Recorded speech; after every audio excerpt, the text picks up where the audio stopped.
warahmatullahi wabarakatuh. Bismillahirrahmanirrahim. Alhamdulillahilladzi arsala rasulahu sayyidana Muhammadan sallallahu alaihi wasallam fi khairil qurun wa ikhtara min ibadihi al-awliya waz-zuhada wal-ulama. Asyhadu an la ilaha illallah wahdahu la syarika lah, ilahul awwalin wal akhirin. Wa asyhadu anna sayyidana Muhammadan abduhu wa rasuluhu khatamun nabiyyin wal mursalin wa imamul muttaqin. Allahumma salli wa sallim ala sayyidina Muhammad wa ala alihi wa ashabihi ajma'in. Amma ba'du.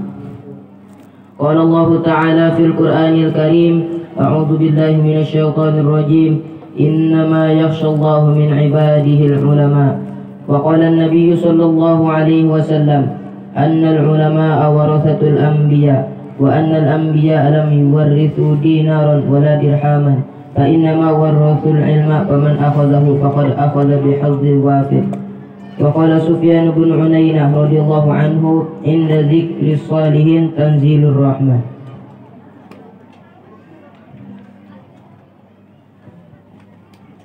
Penulis menyebutkan tentang silsilah dan perjalanan guru Bunyamin bin Ali.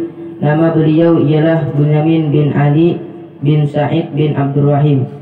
Guru Bunyamin dilahirkan di Sungai Rasau pada hari Ahad 27 Juni 1939 Masehi atau 10 Jumadil Awal 1361 Hijriah. Ibu beliau bernama Bayyah binti Lasa.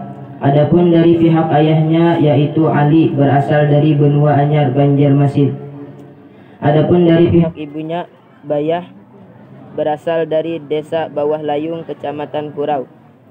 Kemudian guru Bunyamin ada mempunyai beberapa orang saudara laki-laki dan perempuan yang berjumlah 11 orang, yaitu Kumis, Ainun, Mas Intan, Haji Muhammad Arsyad, Yusuf, Yakub, Ruman, Bakri, Nurhayah, guru Bunyamin dan Aluh Uti.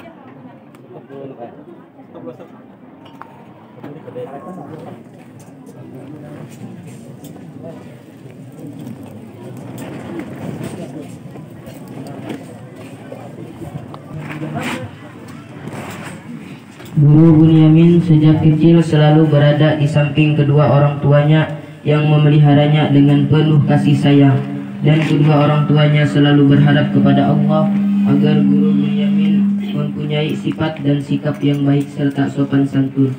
Sekalipun kehidupan kedua orang tuanya dalam ekonomi yang lemah, namun kedua orang tuanya berkeinginan agar anak-anaknya menjadi anak yang soleh, seperti halnya guru Bunyamin yang selalu diarahkan kedua orang tuanya kepada ilmu agama serta diserahkan kepada gurunya untuk belajar ilmu agama.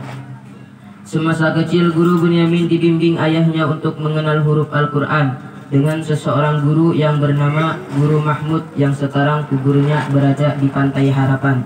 Alhamdulillah, dengan berkat didikan Guru Mahmud serta didikan kedua orang tua beliau, sehingga guru Bunyamin bin Ali dapat memahami ilmu Al-Quran.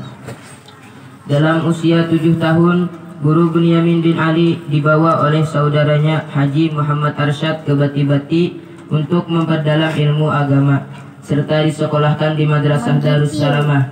Pada saat itu dipimpin oleh Tuan Guru Haji Abdul Wahab serta Tuan Guru Haji Anang Romli atau dikenal dengan sebutan Kiai Santren, pendiri Pondok Pesantren Ubudiyah Bati-Bati.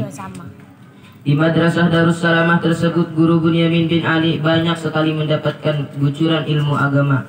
Saat berjumpa dengan Tuan Guru Kiai Haji Anang Romli, beliau langsung memeluk dan mengusap kepala guru Bunyamin serta mendoakan agar menjadi anak yang saleh. Kemudian dalam usia 10 tahun, guru Bunyamin melanjutkan belajar ilmu agama di Kelayan, Banjarmasin dengan seorang guru yang bernama Haji Hasbullah, dan juga sempat belajar dengan guru Haji Anang Alalak.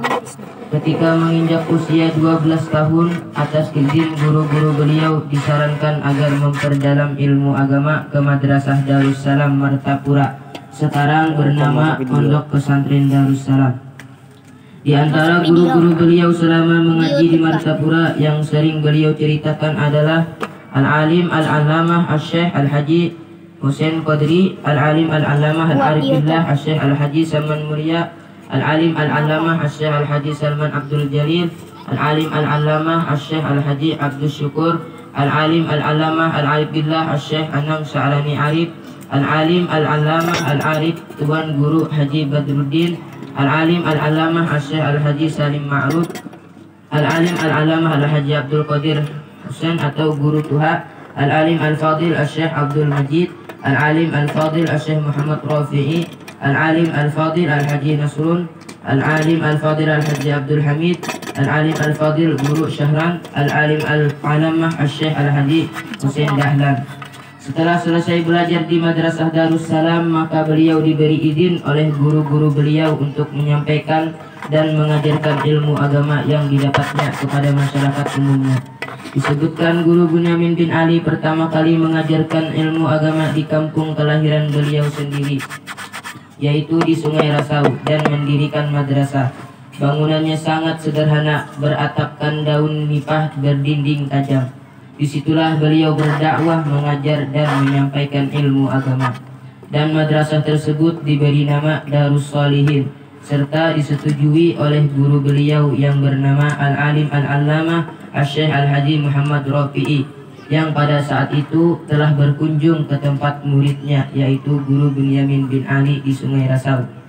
Tahun demi tahun beliau menyampaikan ilmu agama sehingga masyarakat dapat merasakan hasilnya, yang mana dahulunya gelap menjadi terang. Kemudian Guru Bunyamin bin Ali menikah dengan seorang perempuan yang bernama Taniyah, yang berasal dari desa Pembangunan, dan mendapatkan 4 orang anak, Abu Hasan, Rohana, Maryam, dan Matrudi. Setelah itu menikah lagi dengan Bintang Zahrah binti Al-Fadil Guru Haji Bustani bin Bakri yang berasal dari desa Handil Gayam Kurau, dan mendapatkan 7 orang putra putri, yaitu Badruddin, Bahruddin, Nurmilah, Jamaluddin, Ahmad, Salman Mulia, Mulyadi, dan yang terakhir Nur Hidayatullah. Setelah beberapa tahun tinggal di desa Handil Gayam, kemudian Guru Bunyamin kembali ke kampung halamannya di Sungai Rasau, serta membawa istri dan anak-anaknya untuk meneruskan dakwahnya, yaitu mengajar di madrasah yang dibangunnya dahulu. Dan beliau juga pernah berdakwah di desa Kuduk, Sabuhur, dan desa Kuala Tambangan. Ketika Guru Bunyamin bin Ali berdakwah di desa Kuala Tambangan, tokoh dan tetuha masyarakat meminta beliau untuk menetap di kampung mereka. Akhirnya, niat baik dan maksud masyarakat Kuala Tambangan diterima beliau dengan penuh semangat. Setahun kemudian atau sekitar tahun 1982, beliau bersama keluarga berhijrah dari Sungai Rasau menuju desa Kuala Tambangan. Di desa ini Guru Bunyamin bin Ali mendirikan Madrasah Al-Muttaqin, yang awalnya meminjam tempat di balai desa, kemudian meminjam tempat di sekolahan SD. Setelah itu atas tanah wakaf Haji Karni lalu didirikan Madrasah Al-Muttaqin tersebut, yang sampai sekarang menjadi pesantren Salafiyah Al-Muttaqin, dengan harapan semoga masyarakat desa tersebut menjadi orang yang bertakwa kepada Allah dan Rasulnya. Pada sekitar tahun 1985, Guru Bunyamin mengajak masyarakat agar sama-sama bergotong royong membangun tempat ibadah, yang awalnya dibangun Musola Nurul Huda di Padang, kemudian Musola Nurul Iman yang terletak di seberang jembatan, kemudian pada tahun 2005 membangun Musola Nurul Azhar di Somel. Mengapa musola-musola itu didirikan? Menurut beliau untuk mensyiarkan agama Allah Subhanahu wa Ta'ala. Adapun Madrasah Al-Muttaqin artinya orang yang bertakwa, taat kepada Allah dan Rasulnya dengan didasari ilmu pengetahuan agama yang cukup. Ini peribahasa orang yang bertani. Pesantren adalah tempat bercocok tanam, masjid dan langgar adalah kindainya. Buat apa, kata beliau, kindainya? Ada namun isinya tidak ada. Maka dari itu beliau memperingatkan agar anak cucunya jangan sampai jahil dalam masalah ilmu agama. Karena tanpa didasari ilmu pekerjaan, ibadah akan rusak seperti sabda Nabi Muhammad SAW. Idza wusidal amru ila ghairi ahlihi pantadir sa'ah. Artinya, apabila mengerjakan suatu perkara yang bukan ahlinya, maka tunggu akan kehancurannya. Guru Bunyamin dalam usia tuanya selalu memberikan nasihat-nasihat kepada murid-muridnya agar selalu mencari ilmu ke tingkat yang lebih tinggi lagi. Maka dari itu, Murid-murid beliau setelah selesai menuntut ilmu di Madrasah Al-Muttaqin, ada yang melanjutkan ke pondok pesantren Darussalam Al-Falah Ibnul Amin Pamangki. Di antara amaliyah guru Bunyamin bin Ali yang selalu beliau amalkan yaitu zikrullah, membaca sholawat dan tasbih. Adapun nasihat-nasihat yang penulis pernah catat di antaranya adalah kerjakan sholat 5 waktu sesibuk apapun pekerjaan kita. Selalu berbuat baik sekalipun orang lain berbuat jahat kepada kita. Jangan bersifat bakhil atau pemalas. Selalu memaafkan kesalahan orang, karena memaafkan itu lebih mulia dari yang meminta maaf. Jangan bersifat dendam kepada orang yang pernah zalim kepada kita. Perkenankanlah hajat saudara kita sesama orang Islam semampu kita. Bersifat rendah hati, jangan sombong.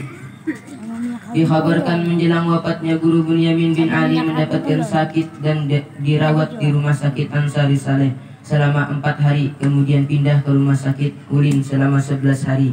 Akan tetapi beliau meminta kepada anak-anaknya agar dibawa pulang saja ke rumah beliau, karena beliau saat itu sangat merindukan kerabat dan murid-murid beliau.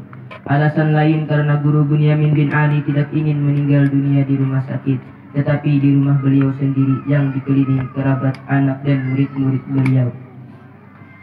Dan guru Bunyamin bin Ali berpesan kepada anak-anaknya, apabila aku berpulang ke rahmatullah agar dimakamkan di samping rumahku ini, supaya anak cucu dan keluargaku serta murid-muridku mudah menziarahi aku.